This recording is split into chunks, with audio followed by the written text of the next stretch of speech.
समस्तीपुर के मोहनपुर प्रखंड के रसलपुर पत्थर घाट के पास में गंगा में नाव पलट गई। बालू भरे बैग के वजन से नाव असंतुलित हुई, जिसमें 8 से 10 मजदूर सवार थे। मजदूरों ने समय रहते खुद नदी में छलांग लगाई, अपनी जान बचाई। इस दौरान इलाके में अफरा तफरी मच गई, जबकि पूरी नाव गंगा की तेज धार में बह गई। शेखपुरा के बाबूघाट थाना क्षेत्र के महमदपुर गांव में खड़ी स्कॉर्पियो में अज्ञात बदमाशों ने आग लगा दी। आग में पूरी स्कॉर्पियो जलकर खाक हो गई। शुरुआती जांच में इसे अपनी रंजिश की घटना माना जा रहा है। पुलिस ने अज्ञात बदमाशों के खिलाफ मामला दर्ज कर जांच शुरू कर दी है। बेगूसराय के मेहदौली गांव में खाना बनाते समय गैस सिलेंडर फट गया। आग लगने से पूरा घर जलकर खाक। आग बुझाने के प्रयास के दौरान 2 लोग झुलस गए, जिन्हें गंभीर अवस्था में वहां पर इलाज के लिए पीएचसी में भर्ती कराया गया है। भागलपुर के कमल नगर में साइकिल सवार 2 बदमाशों ने छात्रा से मोबाइल छीनने की कोशिश की। मोबाइल लेकर बदमाश फरार। घटना पास के सीसीटीवी में कैद। पुलिस बदमाशों की जांच में जुटी। नीट छात्रा संवेदना की मौत मामले की जांच के लिए सीबीआई तीसरी बार जहानाबाद पहुंची। मखदुमपुर थाना क्षेत्र में संवेदना के मामा के गांव जाकर मामा और नानी से लगभग पूछताछ 3 घंटे तक हुई। सूत्र बताते हैं कि मुख्य रूप से इलाज के दौरान क्या हुआ, हॉस्टल की संचालिका से उन लोगों की क्या बातचीत हुई, इस पर जानकारी ली गई। बाढ़ में बच्चा चोरी के आरोप में एक शख्स की जमकर पिटाई की गई। लोगों ने बच्चा चोरी का आरोप लगाकर के आरोपी की पिटाई करते हुए कमरे में बंद कर दिया। बाढ़ थाना की पुलिस किसी तरीके से आरोपी को कमरे से बाहर निकालकर थाने लाई। पुलिस जब आरोपी को ले जा रही थी, इस दौरान जमकर बवाल हुआ। चाईबासा में डायन बिसाही के आरोप में हत्या मामले में झारखंड हाईकोर्ट ने स्वतः संज्ञान लिया। मां बेटे की जला करके निर्मम तरीके से हत्या कर दी गई थी। पति गंभीर रूप से घायल हुआ था। इसके बाद हाईकोर्ट ने संज्ञान लिया। पीड़ित परिवार को सहायता देने का आदेश दिया गया।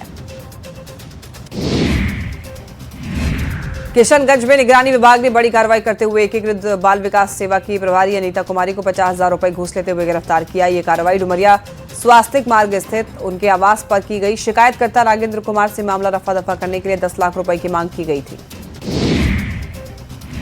पटना में सघन वाहन जांच अभियान के दौरान पुलिस को बड़ी सफलता मिली है। पुलिस ने एक वाहन से 18,05,000 रुपए नगद बरामद किए। जेपी सेतु पर वाहन चेकिंग करते हुए पुलिस को यह सफलता मिली। पुलिस लगातार सघन वाहन चेकिंग अभियान चला रही है और होली से पहले शराब तस्करों और अपराधियों पर नकेल कसी जा रही है। जामताड़ा में साइबर अपराधियों के खिलाफ साइबर थाना पुलिस को बड़ी सफलता मिली है। देश भर में साइबर ठगी करने वाले 2 अंतर्राज्यीय गिरोह का खुलासा करते हुए 8 शातिर अपराधियों को गिरफ्तार किया गया है। नारायणपुर में बिक्रमडीह गांव के पास से 5 अपराधी, जबकि करमाटाड़ से 3 साइबर अपराधी गिरफ्तार किए गए। दानापुर में एक बार फिर शहर में नाले का खुला चैम्बर मौत का गड्ढा साबित हुआ। खुले चैम्बर में गिरने से 2.5 साल की बच्ची की मौत हो गई। घटना नौबतपुर के सारासत गांव की। आंगनबाड़ी केंद्र में बच्ची पढ़ने के लिए गई थी, लेकिन वो रास्ते में खुले नाले में गिर गई, जिससे उसकी मौत हो गई। मधुबनी पुलिस ने ज्वेलरी दुकान में चोरी करने वाले चोर गिरोह का खुलासा किया है। बेनीपट्टी थाना की पुलिस ने गिरोह के 3 सदस्य को गिरफ्तार किया है। साथ ही एक पिस्टल, 4 कारतूस सहित अन्य हथियार जो है बरामद किए गए। पुलिस ने गिरोह के 5 अन्य सदस्यों को भी पहचान की है, जिनकी गिरफ्तारी के लिए छापेमारी जारी है। दरभंगा के कमतौल थाना से नाबालिग लड़की के अपहरण मामले में पुलिस ने सख्त रुख अपना लिया है। पुलिस ने फरार आरोपियों के खिलाफ कुर्की जब्ती की कार्रवाई शुरू कर दी है। घटना 28 जनवरी की बताई जा रही है। परिवार का आरोप है कि मोहम्मद सितारे नदाफ, जो पहले से शादीशुदा और 2 बच्चों का पिता है, बताया जा रहा है, नाबालिग को बहला फुसला करके अपने साथ ले गया। बगहा कोर्ट ने बीएनएस कानून के तहत ऐतिहासिक फैसला सुनाते हुए पति की हत्या की आरोपी पत्नी को आजीवन कारावास की सजा सुनाई है। मामला 23 जून 2025 का है, जब नेहा उर्फ नूर ने अपने पति पर चाकू से हमला कर दिया था, जिसके बाद इलाज के दौरान पति की मौत हो गई। अदालत ने मामले की गंभीरता को देखते हुए स्पीडी ट्रायल के तहत महज 30 दिनों में गवाही पूरी कराई और फैसला सुनाया। भागलपुर से सामने आई एक तस्वीर बिहार में शराबबंदी कानून पर सवाल खड़े कर रही है। शहर के पौष इलाके में दिनदहाड़े शराब के नशे में धुत एक शराबी सड़क पर झूमता हुआ नजर आ रहा है। हैरानी की बात तो ये है कि एक तरफ कमिश्नर का कार्यालय, दूसरी ओर नगर निगम और ठीक बगल में एसएसपी का कार्यालय। सिवान में होली को लेकर उत्पाद विभाग अलर्ट मोड में है। इस बीच पुलिस ने गुप्त सूचना के आधार पर 50 लाख रुपए की शराब को जब्त किया है। पुलिस ने जीरादई थाना क्षेत्र से एक ट्रक से चावल की बोरी में छिपाकर लाई जा रही शराब को जब्त कर लिया। मौके से पुलिस ने चालक और उपचालक को भी गिरफ्तार कर लिया है। मोतिहारी के बिजधारी थाना इलाके में पुलिस ने एक मछली लदे पिकअप वाहन से भारी मात्रा में शराब की खेप को पकड़ा है। मछली की आड़ में शराब की बड़े बड़े कार्टून को ले जा रहा था और पुलिस ने बिजधारी थाना इलाके में छापेमारी करके भारी मात्रा में शराब जब्त किया है। तस्कर प्रदीप कुमार को गिरफ्तार किया गया। गोपालगंज में गांजा तस्करी के मामले में जिला एवं सत्र न्यायाधीश प्रथम कैलाश जोशी ने 3 आरोपियों को 10-10 वर्ष की सश्रम कारावास की सजा सुनाई है। साथ ही प्रत्येक पर 1-1 लाख रुपए का जुर्माना लगाया गया। जुर्माना नहीं देने पर 1 वर्ष के अतिरिक्त साधारण कारावास भुगतान होगा। मुंगेर पुलिस ने अवैध मादक पदार्थ के खिलाफ बड़ी कार्रवाई करते हुए गांजा तस्करी के आरोप में एक अभियुक्त को गिरफ्तार किया। पुलिस ने किराना दुकान की आड़ में चल रहे इस अवैध कारोबार का भंडाफोड़ किया है। पुलिस ने 2 किलो गांजा बरामद किया। शिकायत के बाद पुलिस ने छापेमारी की। मोतिहारी के ढाका, पचपकड़ी और केसरिया थाना पुलिस ने नशे के खिलाफ बड़ी कार्रवाई की, जहां पुलिस ने ब्राउन शुगर, स्मैक और ड्रग्स के टैबलेट के साथ में तस्कर मोहम्मद तौफीक आलम और मोहम्मद असगर को गिरफ्तार किया है। तलाशी में भारी मात्रा में ब्राउन शुगर, स्मैक और अन्य ड्रग्स बरामद हुए हैं। मुंगेर में होली से पहले पुलिस लगातार सख्ती बरत रही है। संग्रामपुर थाना क्षेत्र में वाहन जांच के दौरान पुलिस ने गिट्टी लदे एक हाईवा को रोककर तलाशी ली। जांच के दौरान जब गिट्टी हटाई गई, उसके नीचे एक अंग्रेजी शराब का कार्टन बरामद हुआ और 476 कार्टन में रखी करीब बताया जा रहा है 4202 लीटर शराब जब्त की गई। चालक अनुज यादव और खलासी पवन कुमार को गिरफ्तार किया गया। रोहतास जिले से एक हैरान कर देने वाला मामला सामने आया है। मटिया गांव में एक तिलक समारोह में शामिल हुए लोगों में से 5 की अलग अलग जगह संदिग्ध परिस्थिति में मौत हुई। 14 फरवरी को विक्रमगंज के मटिया गांव में पूजन सिंह के बेटे का तिलक समारोह का आयोजन किया गया था। कार्यक्रम के 2 दिन बाद में 16 फरवरी को पूजन सिंह के दूसरे बेटे लल्लू सिंह की मौत हो गई। पटना में कपड़ा कारोबारी आदित्य कुमार लापता बताए जा रहे हैं। परिजनों ने गुमशुदगी की रिपोर्ट दर्ज कराई है। परिजनों ने पुलिस से तलाशी की गुहार लगाई है। खेतान मार्केट में लापता कारोबारी की दुकान है और पीर बहोर थाना क्षेत्र का ये मामला बताया जा रहा है। बेतिया के नरकटियागंज लौरिया मुख्य मार्ग पर स्कॉर्पियो और ई रिक्शा में जोरदार टक्कर। 2 महिला और 1 युवती समेत 4 लोग गंभीर रूप से घायल। ई रिक्शा में बैठी श्रेया कुमारी का पैर टूटा। अपने परिजनों के साथ मैट्रिक का एग्जाम देने दरअसल नरकटियागंज सेंटर पर आ रही थी। पूर्णिया के कृत्यानंद नगर थाना के बागमारा में मैट्रिक परीक्षार्थी दिव्यांशु को गोली मारने के आरोप में पुलिस ने 4 लोगों को गिरफ्तार किया है। एसपी स्वीटी सहरावत ने कहा है कि दिव्यांशु और रौनक के बीच में पहले से इंस्टाग्राम पर एक मैसेज को लेकर विवाद था। रौनक ने पहले भी दिव्यांशु को धमकी दी थी। घटना में इस्तेमाल पिस्तौल और बाइक बरामद कर लिया गया है। बेगूसराय में सड़क दुर्घटना में घायल व्यक्ति की इलाज के दौरान मौत हुई। मौत की खबर लगते ही परिजनों में कोहराम मच गया। घटना तेघरा थाना क्षेत्र की है। मृतक व्यक्ति की पहचान तेघरा थाना क्षेत्र के मुसहरी टोला के रहने वाले बालेश्वर राय के रूप में की गई है। घर के बाहर तेज रफ्तार वाहन ने उसे कुचल दिया था। राजधानी पटना में तेज रफ्तार वाहनों का कहर जारी है। फतुहा थाना क्षेत्र से सुपनचुक में कार की टक्कर से बाइक सवार एक युवक की मौके पर मौत हो गई। 4 लेन से गुजरने वाले यात्रियों ने घटना की जानकारी पुलिस को दी। मौके पर पहुंचकर पुलिस ने शव को अपने कब्जे में लिया। गोपालगंज में बीते 24 घंटे में जिले के नगर थाना और मांझा थाना क्षेत्र से 4 नाबालिग लड़कियों के गायब होने की एफआईआर दर्ज कराई गई है। नगर थाना क्षेत्र के मुकेरी टोला से 15 वर्षीय किशोरी के अपहरण का मामला सामने आया है। परिजनों ने पूर्णिया निवासी मस्जिद के इमाम आजाद फैजान पर अपहरण का आरोप लगाया है। आरा में एक सीबीएसई इंटर की छात्रा ने पंखे से लटक कर खुदकुशी कर ली। परिजनों के मुताबिक आत्महत्या के बाद छात्रा के गले पर काले रंग के निशान भी मिले। मौके से एक सुसाइड नोट भी मिला है, जिसमें उसने अपनी बीमारी का भी जिक्र किया है। परिजनों के मुताबिक छात्रा को जॉन्डिस हुआ था। समस्तीपुर के दलसिंहसराय थाना क्षेत्र में 3 दिनों से लापता युवक का शव मिलने से हड़कंप मच गया। घटना की सूचना के बाद पुलिस शव को कब्जे में लेकर पहचान करने में जुटी। शव की पहचान उजियारपुर थाना क्षेत्र के अमरजीत पासवान के रूप में हुई है, जो 3 दिनों से लापता थे। पूर्णिया के मरंगा थाना पुलिस और एक एनजीओ टीम ने हरदा बाजार के रेड लाइट एरिया में छापेमारी की, जिसमें देह व्यापार में शामिल कई लोगों को गिरफ्तार किया गया। एसपी स्वीटी सहरावत ने यह बताया है कि 4 पुरुष और 6 महिलाएं पकड़ी गई हैं, जिसमें संचालक भी शामिल है। वहीं 3 महिलाओं को मुक्त कराया गया है। बेगूसराय में आग का तांडव देखने को मिला। नगर थाना क्षेत्र के विष्णुपुर शर्मा टोली में भीषण आग लगने से एक छोटा सा आशियाना पूरी तरीके से जलकर राख हो गया। घटना के बाद इलाके में अफरा तफरी मची। स्थानीय लोग लगातार कोशिश करते हुए दिखाई दिए। काफी देर के बाद आग पर काबू पाया जा सका। बिहार में बेटियों की सुरक्षा और विधि व्यवस्था का मुद्दा विधान परिषद में उठाया गया। नेता प्रतिपक्ष राबड़ी देवी के नेतृत्व में विधान पार्षदों ने यहां पर सदन के बाहर प्रदर्शन किया और पुलिस सरकार पर सवाल उठाए। तो वहीं सदन के अंदर राबड़ी देवी ने कार्यवाही शुरू होते ही सवाल कर दिया। राबड़ी देवी ने कहा कि सिर्फ इस फरवरी महीने में ही बिहार में 35 से भी ज्यादा बच्चियों के साथ रेप की घटना हुई है। माले विधायक संदीप सौरभ ने यूजीसी के मामले को लेकर के सदन में चर्चा की मांग की। उच्च शिक्षण संस्थानों में जातियों को लेकर भेदभाव का आरोप लगाया और इसीलिए बिहार में यूजीसी के नए नियम को लागू की जाए। कहा है कि ब्राह्मणवादी मानसिकता के लोगों ने इसका विरोध किया। उप मुख्यमंत्री विजय सिन्हा ने जवाब दिया। कहा कि यदि संविधान का सम्मान करते हैं तो इस तरह की भाषा उचित नहीं है। डिप्टी सीएम सम्राट चौधरी ने सदन को संबोधित किया। सरकार की उपलब्धियों को गिनवाया। महिला अपराध में बिहार देश में सबसे नीचे खड़ा है। उनका कहना है फिरौती के लिए अपहरण के मामले में भी सबसे निचले पायदान पर बिहार। आरजेडी का पूरा हुकूमत जेल से चलता था। नीतीश कुमार ने इसे बदला है। जेल के अंदर छापेमारी होती है, कौन आ रहा है जा रहा है सबकी मॉनिटरिंग होती है।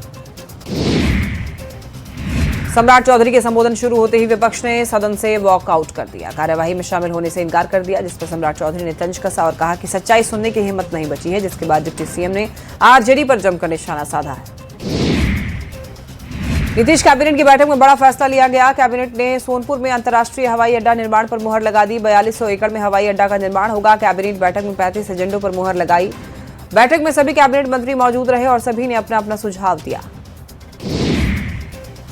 राज्यसभा चुनाव की घोषणा होने के बाद अब महागठबंधन की निगाह एआईएमआईएम के विधायकों पर है। आरजेडी और महागठबंधन के सभी घटक दलों का यह दावा है कि एआईएमआईएम के जो विधायक हैं वो महागठबंधन के साथ आएंगे और वोट करेंगे, क्योंकि बिना एआईएमआईएम के विधायकों के समर्थन के महागठबंधन के उम्मीदवार राज्यसभा चुनाव नहीं जीत सकते। झारखंड विधानसभा के बजट सत्र में राज्यपाल के अभिभाषण पर चर्चा पूरी हो गई और इस चर्चा का जवाब सीएम हेमंत सोरेन ने सदन में दिया। संबोधन की शुरुआत ही उन्होंने विपक्ष की कम संख्या पर चुटकी लेते हुए की। साथ ही राज्यपाल के अभिभाषण पर एक भी संशोधन प्रस्ताव नहीं आने की सराहना करते हुए दावा किया है कि अब विपक्ष भी सरकार के काम को मान रहा है। झारखंड विधानसभा की कार्यवाही के तीसरे दिन नेता प्रतिपक्ष बाबूलाल मरांडी ने सरकार पर जमकर निशाना साधा। उन्होंने कहा कि मुख्यमंत्री को भ्रष्ट अधिकारियों से दूर रहना चाहिए और आगाह किया है कि भविष्य में कानूनी जांच का सामना न करना पड़े। नेता प्रतिपक्ष ने जमीन विस्थापन और किसानों के मुद्दे को संवेदनशील बताया। झारखंड विधानसभा कार्यवाही के दौरान विधायक सरयू राय ने जमशेदपुर के एमजीएम अस्पताल में पानी संकट का मुद्दा उठाया। उन्होंने कहा कि पानी नहीं होने से ऑपरेशन तक टल रहे हैं और सवाल किया कि बिना व्यवस्था अस्पताल क्यों शुरू किया गया। स्वास्थ्य मंत्री ने जवाब दिया, डीप बोरिंग के बाद भी पानी नहीं मिला है, फिलहाल वैकल्पिक व्यवस्था की गई है। पूर्व मंत्री योगेंद्र प्रसाद और उनकी पत्नी निर्मला देवी की हिरासत मामले पर विधायक जयराम महतो ने कहा है कि जब एक पूर्व मंत्री के साथ ऐसा हो सकता है तो आम लोगों का क्या होगा। उन्होंने कहा कि योगेंद्र प्रसाद विस्थापन के मुद्दे को लगातार उठाते रहे। निकाय चुनाव में प्रचार कल शाम बंद हो जाएगा। ऐसे में सभी प्रत्याशी अपने अपने पक्ष में वोटरों को रिझाने में जी जान से लगे हैं। निकाय चुनाव में इस बार महिलाओं ने भी बढ़ चढ़कर हिस्सा लिया है। रांची के मोराबाद इलाके के वार्ड नंबर 3 में बड़ी संख्या में महिलाएं अपने समर्थक उम्मीदवारों को जिताने के लिए डोर टू डोर कैंपेनिंग करती हुई नजर आई। नगर निकाय चुनाव को लेकर जनता के साथ साथ प्रत्याशियों में भी उत्साह देखा जा रहा है। प्रत्याशी अलग अलग अंदाज में प्रचार कर जनता को यहां पर लुभाने में जुटे हैं। चाईबासा में नगर परिषद अध्यक्ष पद के जेएमएम समर्थित प्रत्याशी नितिन प्रकाश भी अलग अंदाज में चुनाव प्रचार कर रहे हैं। नगर निकाय चुनाव को लेकर कोडरमा में प्रत्याशियों ने अपनी पूरी ताकत झोंक दी। बैनर, पोस्टर और प्रचार गाड़ी के साथ साथ प्रत्याशी जनसंपर्क अभियान चलाकर डोर टू डोर कैंपेनिंग कर रहे हैं। कोडरमा नगर पंचायत अध्यक्ष के लिए कुल 13 उम्मीदवार मैदान में हैं। इस बार फिर बीजेपी ने कांति देवी पर भरोसा जताया है।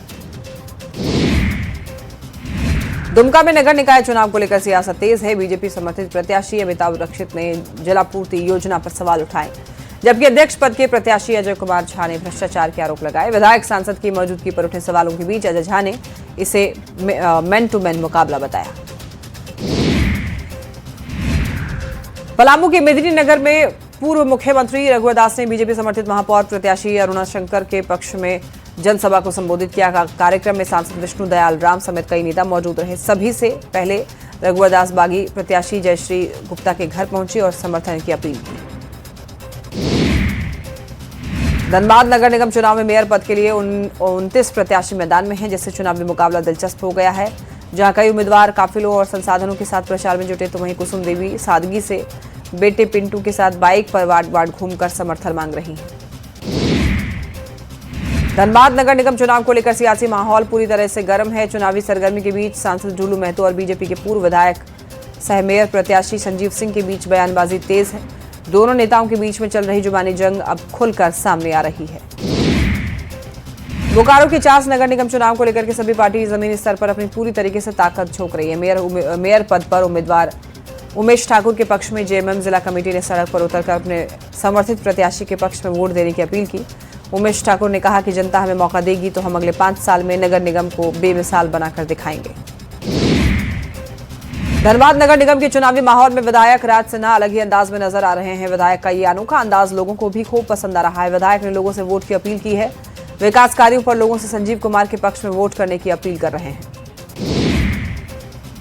रांची में विकसित भारत बजट विषय पर परिचर्चा आयोजित हुई, जिसमें आर्थिक विकास पर बुद्धिजीवियों ने चर्चा की। कार्यक्रम में रक्षा राज्य मंत्री संजय सेठ ने यह कहा कि भारत अब रक्षा उत्पादन का निर्यातक देश बन चुका है।